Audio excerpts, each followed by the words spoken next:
حدیث میں آتا ہے کہ فجر کی سنت نہ چھوڑو بے شک تمہیں گھوڑے رون ڈالیں، اور ایک حدیث فرمائے کہ دنیا و مافیہ سے بہتر فجر کی سنتیں.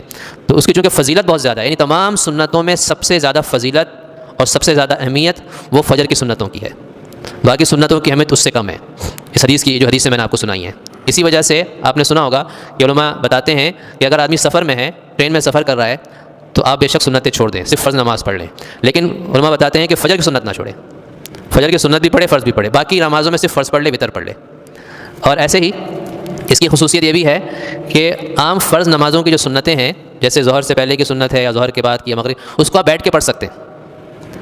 یعنی اگر بیٹھ کے پڑھیں گے تو آپ کی سنتیں ادا ہو جاتی ہیں، ثواب آدھا ملے گا. حدیث میں آتا ہے کہ بیٹھ کے نماز پڑھنے سے ثواب آدھا ملتا ہے.